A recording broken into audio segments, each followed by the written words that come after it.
بسم اللہ الرحمن الرحیم وبہ نستعین انہ خیر ناصر و معین وصلی اللہ علی محمد و آلہ الطاہرین۔ الاول مفہوم الشرط۔ الحمدللہ، خداوند منان کے لطف و کرم سے ہماری گفتگو اصول فقہ میں ہے۔ اصول فقہ میں مقصد اول مباحث الفاظ کے بیان میں ہے، اور اس مقصد اول کا باب رابع، چوتھا باب، مفاہیم کے بیان میں ہے۔ گزشتہ چند جلسات میں اس نقطے کو بیان کیا گیا کہ علم اصول میں مفہوم سے کیا مراد ہے۔ عرض کیا کہ جملے یا مرکب ترکیبی کے مدلول التزامی کو مفہوم کہتے ہیں۔ دوسرے لفظوں میں جو بھی جملہ ہے اس کا ایک مدلول مطابقی ہوتا ہے، اور کبھی کبھار بعض جملات کا مدلول التزامی بھی ہوتا ہے۔ مدلول التزامی کو علم اصول میں مفہوم کہتے ہیں، اور مدلول مطابقی کو منطوق کہتے ہیں۔ پھر عرض ہوا کہ مفہوم یا مفہوم موافق ہے یا مخالف ہے۔ مفہوم موافق سے مراد یہ ہے کہ اس جملے کے منطوق کے اندر جو حکم بیان کیا جا رہا ہے اور اسی جملے کے مفہوم کے اندر جو حکم بیان کیا جا رہا ہے، دونوں ہم سنخ ہوں، ہم جنس ہوں، اسے کہتے مفہوم موافق۔ اور اگر ہم سنخ اور ہم جنس نہ ہوں بلکہ ایک دوسرے کے مخالف ہوں تو اسے کہا جائے گا مفہوم مخالف۔ مفہوم مخالف کے مختلف موارد ہیں کہ ان میں سے چند موارد کے بارے میں یہاں پر گفتگو ہوگی۔ اولین قسم مفہوم مخالف کی مفہوم شرط ہے۔ مفہوم شرط کے بارے میں گفتگو انشاءاللہ یہاں پر جملہ شرطیہ کے بارے میں تفصیل سے گفتگو ہوگی۔ دیکھیں، جو بھی جملہ شرطیہ ہے اس کے اندر ایک شرط ہے اور ایک جزا ہے، اور جملہ شرطیہ بالواضح دلالت کرتا ہے کہ جزا معلق ہے شرط پر۔ دوسرے لفظوں میں یہ جو جزا ہے یہ ترتب رکھتی ہے شرط پر۔ مثلا ان جاءک زید فاکرمہ، یہ جو فاکرمہ جزا ہے یہ معلق ہے شرط پر، یعنی مجیء زید پر۔ اگر زید آتا ہے تو اس کا اکرام کرنا آپ پر واجب ہے۔ یہ ابتدائی معنی جو پہلے مرحلے میں ہر ایک انسان کے ذہن میں آتا ہے کہ جملہ شرطیہ اس نقطے کو بیان کرتا ہے کہ جزا معلق ہے، متوقف ہے شرط پر۔ اچھا، یہاں پر مختلف مباحث ہیں۔ مثلا یہ جو ہم معنی کر رہے ہیں کہ جزا معلق ہے شرط پر، آیا یہ ادات شرط سے سمجھ میں آتا ہے یا جملہ شرطیہ کی ہیئت سے سمجھ میں آتا ہے؟ ایک بات یہ بھی ہے کہ اس کے بارے میں فعلاً ہم یہاں پر گفتگو نہیں کرتے۔ یہاں پر گفتگو یہ ہے کہ جملہ شرطیہ کا جو مدلول بالواضح ہے یا جو منطوق ہے وہ تو اپنی جگہ پر ٹھیک، لیکن یہاں پر گفتگو اس نقطے کے بارے میں ہے کہ آیا اس جملہ شرطیہ کا مدلول مطابقی کے علاوہ مدلول التزامی بھی ہے یا نہیں ہے. یعنی ان جاءک زید فاکرمہ، کہ اس کا منطوق یہ ہے کہ اگر زید تمہارے پاس آئے تو تم پر واجب ہے کہ تم اس کی عزت کرو. یہ ہو گیا منطوق. اس منطوق کے علاوہ آیا اس کا مفہوم بھی ہے؟ یعنی آیا اسی جملے سے سمجھ میں آتا ہے کہ اگر زید نہ آئے تو اس کا اکرام واجب نہیں ہے؟ اس جملہ شرطیہ کا یہ مفہوم بھی ہے یا نہیں ہے؟ دوسرے لفظوں میں جملہ شرطیہ کا مدلول مطابقی کے علاوہ مدلول التزامی بھی ہے یا نہیں ہے؟ اس مدلول التزامی کے بارے میں گفتگو ہے کہ یہاں پر ہم لوگ بحث کرنا چاہتے ہیں. آغا مظفر فرماتے ہیں کہ ہر بحث کے اندر ضروری ہے کہ انسان محل نزاع کو مشخص کرے کہ جھگڑا کہاں پر ہو رہا ہے، بحث کس نقطے میں ہے.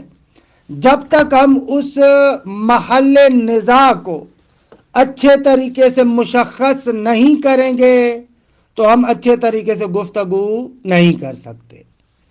لہذا محل نزاع کو مشخص کرنے کے لیے ضروری ہے کہ چند نکات کو آپ مقدمتاً سمجھیں. نقطہ اول یہ ہے کہ جملات شرطیہ مختلف اعتبارات سے قابل تقسیم ہے. من جملہ ان تقسیمات میں سے ایک تقسیم یہ ہے، یہ جو جزا شرط پر متوقف ہے، یہ توقف دو طرح کا ہو سکتا ہے. ایک مرتبہ یہ توقف عقلی و تکوینی ہے، اور ایک مرتبہ یہ توقف اعتباری و تشریعی ہے. یار کی وضاحت کرتے. جزا جو شرط پر متوقف ہے اور یہ توقف عقلی اور تکوینی، اس کا معنی یہ ہے کہ جہاں پر بھی توقف عقلی اور تکوینی ہوگا وہاں پر اس جزا کے لیے تمام الموضوع شرط ہے. یعنی اگر شرط موجود ہے تو جزا کا تصور ہے، اور اصلاً یہ شرط اس جزا کے موضوع کو تشکیل دے رہی ہے. دوسرے لفظوں میں جزا کا وجود شرط کے وجود کے بغیر ناممکن ہے، محال ہے. عقلاً آپ تصور نہیں کر سکتے کہ جزا ہو شرط کے بغیر. تیسرے لفظوں میں بعبارت ثالث، شرط جملہ شرطیہ میں تحقق موضوع کے لیے ہو، یعنی وہ شرط جزا کے موضوع کو تحقق دے رہی ہے. اگر شرط نہیں ہوگی تو جزا کا تصور آپ نہیں کر سکتے. چند مثالیں دیتے. مثلا میں کہتا ہوں ان ملکت شیئا فتصدق بہ، اگر تمہارے پاس کچھ پیسے ہوں تو تم صدقہ دو. اب یہاں پر یہ جو شرط ہے ان ملکت شیئا، یہ شرط جزا کے موضوع کو تحقق دے رہی ہے. یعنی کوئی بھی انسان صدقہ اسی وقت دے سکتا ہے جب اس کے پاس کچھ ہو. اگر وہ کسی چیز کا مالک نہیں ہوگا تو تصدق اور صدقہ دینے کی بات ہی نہیں ہوگی. بس یہ ان ملکت شیئا خود جزا کے تمام موضوع کو تشکیل دے رہا ہے. یہ صدقہ ہوگا ہی تبھی جب ملکیت ہو.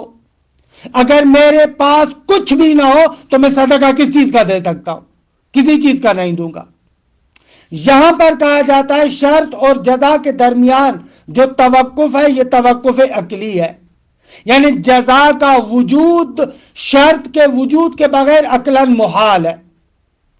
یا اس کو ایسے بھی کہتے ہیں کہ ایسے موارد میں شرط تحقق موضوع کے لیے ہے، جزا کے موضوع کو تحقق دینے کے لیے یہ شرط ہے۔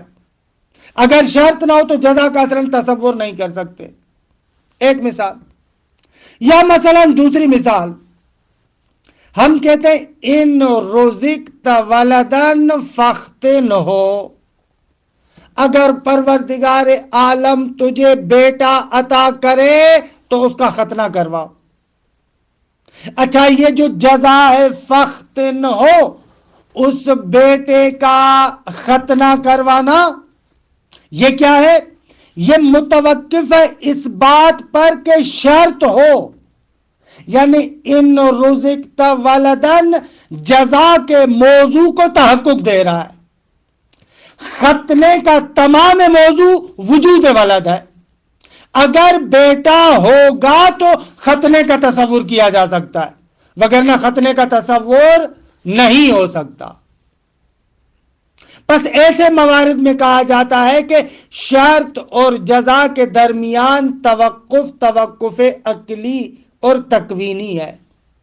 یہاں پر جزا کا اصلاً شرط کے بغیر آپ تصور نہیں کر سکتے۔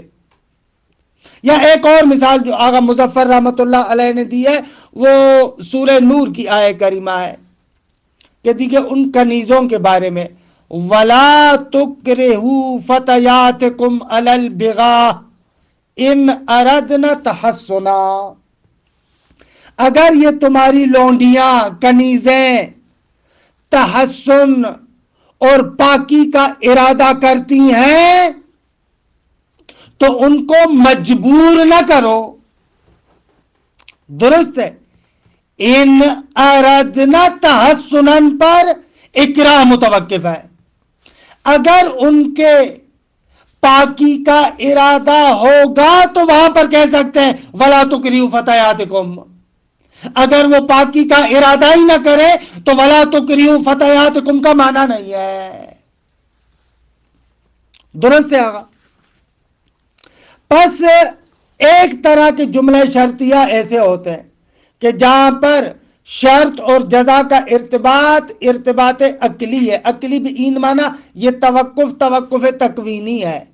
توقف تکوینی ہے یعنی کیا؟ یعنی یہ کہ شرط یہاں پر جزا کے لیے تمام الموضوع کی حیثیت رکھتی ہے۔ اگر شرط ہوگی تو جزا کا تصور کر سکتے ہیں، اگر شرط نہیں ہوگی تو اصلاً جزا کا تصور نہیں کر سکتے آپ۔ بعض موارد میں جملہ شرطیہ ایسے ہوتا ہے۔ اس قسم کے جملات شرطیہ ہمارے مالبہ سے خارج ہے، ان کے بارے میں گفتگو نہیں ہے۔ کیوں؟ اس لیے کہ گفتگو وہاں پر ہم کریں گے کہ جہاں پر شرط کے بغیر بھی جزا کا تصور کرنا ممکن ہو، کیونکہ ہمارے ان موارد میں جو بھی آپ کے سامنے ذکر کیے، ان موارد میں تو اگر شرط نہیں ہوگی تو جزا عقلاً محال ہے، اصلاً مفہوم کی بات نہیں ہے۔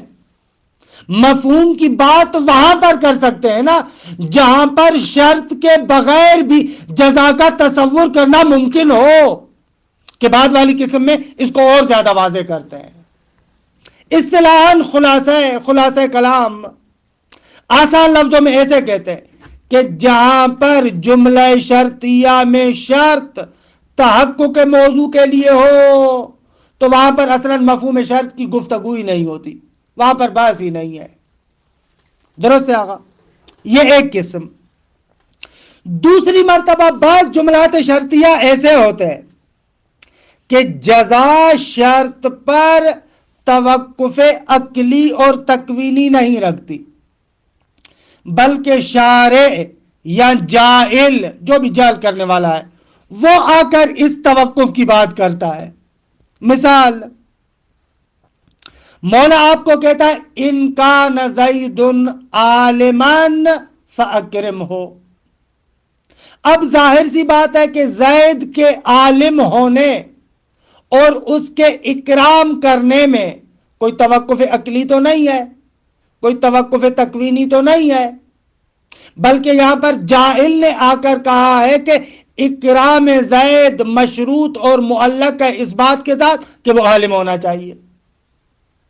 اب یہاں پر جزا کے لیے شرط تحقق کے موضوع کا کام نہیں دے رہا، بلکہ جزا کا تصور عقلاً اس شرط کے بغیر بھی ممکن ہے، یعنی عقلاً ممکن ہے کہ زید عالم نہ ہو لیکن اس کا پھر بھی اکرام واجب ہو، عقلاً ممکن ہے، ہو سکتا ہے۔ مثلا زید سید ہے، خود سید کے عنوان سے اس کا اکرام کرنا واجب ہو سکتا ہے۔ زید عالم تو نہیں ہے لیکن آپ کا مثلا والد ہے، خود یہاں پر بھی اکرام ہو سکتا ہے۔ تو دوسری مرتبہ جملات شرطیہ ایسے ہوتے ہیں کہ جہاں پر مقدم اور تالی کے درمیان توقف عقلی نہیں ہے، تکوینی نہیں ہے، بلکہ جعلی ہے، جاہل کی وجہ سے ہے، اعتباری ہے، تابع اعتبار معتبر ہے، وضعی ہے، واضح کے وضع کرنے کی وجہ سے ہے۔ ہماری گفتگو ایسے جملات شرطیہ میں، یعنی دوسرے لفظوں میں ہماری گفتگو کہ آیا جملہ شرطیہ کا مفہوم ہے یا نہیں ہے وہاں پر ہے جہاں پر شرط کے بغیر بھی جزا کا تصور کرنا ممکن ہو، اور جہاں پر شرط کے بغیر اصلاً جزا کا تصور ہی ممکن نہ ہو، عقلاً محال ہو، وہ ہمارے محل بحث سے خارج ہے۔ یہ مقدمہ اولا کہ اس مقدمہ اولا کی عبارت کی تطبیق کرتا ہوں، اس کے بعد دوسرا مقدمہ عرض کروں گا۔ الاول مفہوم الشرط تحریر و محل النزاع، فرماتے ہیں کہ محل نزاع کو تبیین کرنا، اس کو تحریر کرنا، ذکر کرنا۔ لا شک فی ان الجملۃ الشرطیہ یدل منطوقها بالواضح على تعلیق التالی فیہا علی المقدم کہ الواقع موقع الفرض والتقدیر۔ فرماتے اس بات میں کوئی شک نہیں ہے کہ جملہ شرطیہ میں، اس بات میں کوئی شک نہیں ہے کہ جملہ شرطیہ اپنے منطوق کے اعتبار سے بالواضح دلالت کرتا ہے اس بات پر کہ تالی یعنی وہی جزا، تالی معلق ہے، متوقف ہے مقدم پر۔ حالا مقدم کون سا؟ الواقع موقع الفرض و تقدیر، جو واقع ہے موقع فرض و تقدیر پر۔ موقع فرض و تقدیر پر یعنی کیا؟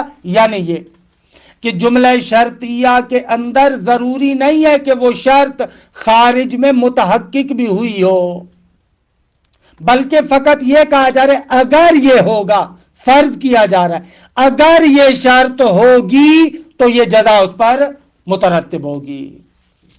دوسرے لفظوں میں یہ جو جملہ شرطیہ ہے یہ بیان کرتا ہے کہ مقدم اور تالی کے درمیان ملازمہ پایا جاتا ہے، اس نقطے کو بیان کرتا ہے، لیکن کبھی بھی اس بات کو ذکر نہیں کرتا کہ جملہ شرطیہ اگر ہے تو حتماً شرط بھی واقع ہے یا جزا بھی واقع ہے۔ نہ، مثال دوں آپ کو، قرآن مجید میں نا سورہ انبیاء میں لَوْ كَانَ فِيهِمَا آلِهَةٌ إِلَّا اللَّهُ لَفَسَدَتَا، اگر جو ہے وہ کیا ہے آسمان و زمین کے اندر ایک سے زیادہ خدا ہوتے تو زمین و آسمان تباہ ہو جاتے۔ خوب یہاں پر جملہ شرطیہ ہے دیکھیں، اگر ہوتے تو تباہ ہو جاتے۔ خوب یہ جملہ شرطیہ فقط اس نقطے کو بیان کیا جا رہا ہے کہ اس فرض کے مطابق اگر یہ شرط والا فرض کیا جائے تو لازمی نتیجہ اس کا یہ نکلے گا۔ اما یہ کہ آیا واقع میں بھی اسی طریقے سے ہے یا واقع میں بھی اسی طریقے سے نہیں ہے، یہ جملہ شرطیہ بیان نہیں کرتا۔ علم منطق میں ہم عرض کرتے ہیں دوستان کو کہ قضیہ شرطیہ فقط مقدم اور تالی کے تلازم کو بیان کرتا ہے، تحقق کے مقدم یا تحقق کے تالی کو ذکر نہیں کرتا۔ لَإِنْ أَشْرَكْتَ لَيَحْبَطَنَّ عَمَلُكَ، اگر تم شرک کرو گے تو تمہارے سارے عمل ضائع ہو جائیں گے۔ یہ فقط اس بات کو بیان کرا ہے کہ اس فرض کے مطابق اگر شرک ہوگا تو عمل ضائع ہو جائے گا، اما سامنے والا مشرک ہے یا مشرک نہیں ہے یہ قضیہ شرطیہ بیان نہیں کرتا۔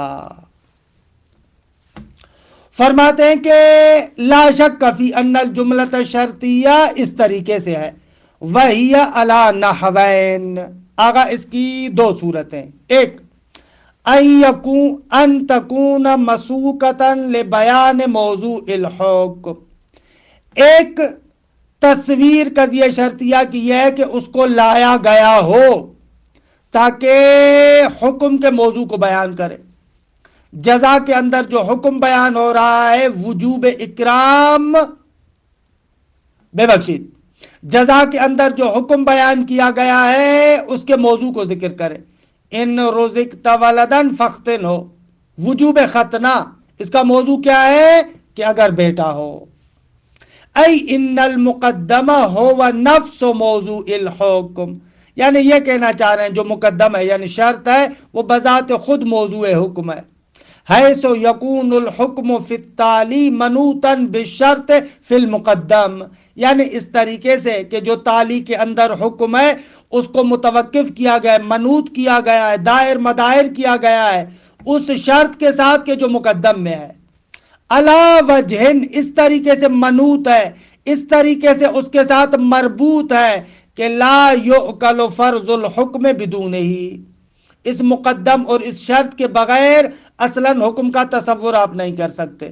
کہ میں نے خارج میں بیان کیا کہ مقدم اور تالی میں جو توقف ہے توقف عقلی اور تکوینی ہے۔ نہ وہ قولہم ان رزقت ولدن فختن ہو فإنه فی المثال لا یعقل فرض ختان الولد الا بعد فرض وجودہ، ہماری اس مثال کے اندر فرماتے ہیں کہ اصلاً معقول نہیں ہے بچے کے ختنے کا فرض کرنا مگر اس صورت میں کہ جب وہ بچہ موجود ہو، اگر موجود ہی نہیں ہوگا تو اس کے ختنے کی اصلاً بات نہیں ہوگی۔ وَمِنْهُ قَوْلُهُ تعالیٰ، اور اسی سے پروردگار عالم کا یہ قول، وَلَا تُكْرِهُوا فَتَيَاتِكُمْ عَلَى الْبِغَاءِ إِنْ أَرَدْنَ تَحَصُّنًا، کہ عرض کیا اس جملے کے بارے میں بھی۔ فَإِنَّهُ لَا يُعْقَلُ فَرْضُ الْإِكْرَاهِ عَلَى الْبِغَاءِ، آغا خراب کاری پر مجبور کرنے کو فرض نہیں کیا جا سکتا الا بعد فرض ارادت التحسن من قبل الفتیات، مگر اس صورت میں کہ جب ان لونڈیوں کی جانب سے پاکی کا ارادہ فرض کیا جائے۔ اگر ان کے پاکی کا ارادہ ہوگا تو بات کہی جائے گی کہ ان کو مجبور نہ کرو، اگر وہ خود ہی پاک رہنے کا ان کا ارادہ نہیں ہے تو پھر اصلاً مجبور کرنا مانا نہ جا رہا ہے۔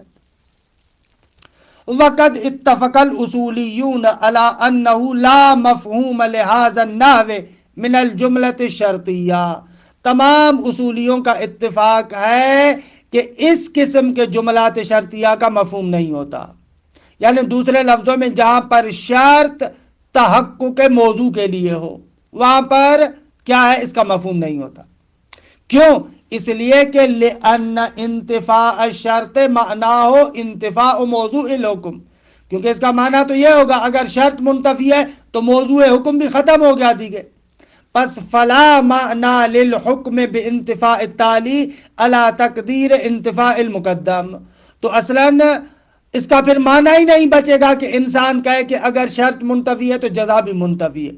بابا اصلاً جزا کا تصور ہی شرط کے ساتھ ہے، اگر شرط نہیں ہوگی تو جزا ہے ہی نہیں، اس کا تصور نہیں کیا جا سکتا الا علی نحو السالبۃ بانتفاء الموضوع، مگر یہ کہ آپ کہیں کہ اصلاً سالبہ بانتفاء موضوع ہے، اصلاً موضوع نہ دارے کہ حکم باش ہے، حکم کے باقی رہنے کی کوئی وجہ نہیں ہے اصلاً کیونکہ موضوع نہ دارے۔ ولا حکم حینئذ بالانتفاء بل هو انتفاء الحکم، تو پس یہاں پر انتفاع کا حکم نہیں ہے بلکہ اصلاً حکم منتفی ہے، دونوں میں فرق ہے۔ ایک مرتبہ ہم کہتے ہیں کہ حکم بالانتفاع کر رہا ہے، کہ یہاں پر ہم کہہ رہے ہیں کہ یہ چیز نہیں ہونی چاہیے، دوسری مرتبہ ہم کہتے ہیں کہ بابا ہے ہی نہیں، سالبہ بانتفاع موضوع اور سالبہ بانتفاع معمول کے فرق کو مد نظر رکھیں۔ ایک مرتبہ آپ کہتے ہیں ابو عیسیٰ لم یاکل، حضرت عیسیٰ کے والد نہیں کھاتے، یہاں پر آپ حکم نہیں کر رہے کہ وہ نہیں کھا رہے بلکہ اصلاً انتفاع حکم ہے کیونکہ حضرت عیسیٰ کا باپ ہے ہی نہیں تاکہ وہ کھائے۔ فتأمل جیداً فلا مفہوم للشرطیت فی المثالین، پس فلا یقالو ان لم ترزق ولدن فلا تختنو، اصلا یہ نہیں کہا جائے گا کہ اگر تمہیں بیٹا پیدا نہیں ہوتا تو اس کا ختنہ نہ کرو، اصلا ختنے نہ کرنے کا موضوع ہی نہیں ہے۔ ولا یقال ان لم یردن تحسنا فاکرہوہن علی البغاء، اصلا اگر ارادہ تحسن نہ ہو، پاکی کا ارادہ نہ ہو، تو وہاں پر اصلا عدم اکراہ یا اکراہ کی بات ہی نہیں ہوگی، اکراہ کی بات ہی نہیں ہوگی۔ یہ پہلی قسم۔ دو، ان لا تکون مسوقۃ لبیان الموضوع، اور دوسری صورت یہ ہے کہ جملہ شرطیہ بیان موضوع کے لیے نہیں لایا گیا۔ حیث یکون الحکم فی التعلیم منوطا بالشرط، بھلے جو تعلیم حکم ہے وہ مربوط ہے شرط کے ساتھ، لیکن کس طریقے سے؟ علی وجہ کہ یمکن فرض الحکم بدون ہی، اس طریقے سے کہ آپ حکم کا فرض کر سکتے ہیں بدون شرط، شرط کے بغیر بھی جزا کا تصور کیا جا سکتا ہے۔ نحو قولہم ان احسن صدیقک فاحسن الیہ، اگر تمہارا دوست تمہارے ساتھ نیکی کرے تو تم بھی اس کے ساتھ نیکی کرو۔ اب یہاں پر ہو سکتا ہے کہ دوست نیکی نہ کرے لیکن آپ اس کے ساتھ نیکی کریں، بھلے ہو سکتا ہے۔ دیکھیے جزا کا وجود شرط کے بغیر بھی متصور ہے۔ فَإِنَّ فَرْضَ الْإِحْسَانِ إِلَى الصَّدِيقِ لَا يَتَوَقَّفُ عَقْلًا عَلَى فَرْضِ صُدُورِ الْإِحْسَانِ مِنْهُ، اگر دوست پر احسان کرنا، دوست کے ساتھ نیکی کرنا عقلاً متوقف نہیں ہے اس بات پر کہ اگر دوست بھی نیکی کرے، نہ عقلاً متوقف نہیں ہے۔ فَإِنَّهُ يُمْكِنُ الْإِحْسَانُ إِلَيْهِ، دوست کے ساتھ آپ نیکی کر سکتے ہیں، احسن او لم یحسن، چاہے آپ کا دوست آپ کے ساتھ نیکی کرے یا نہ کرے۔ یہ پہلا مقدمہ۔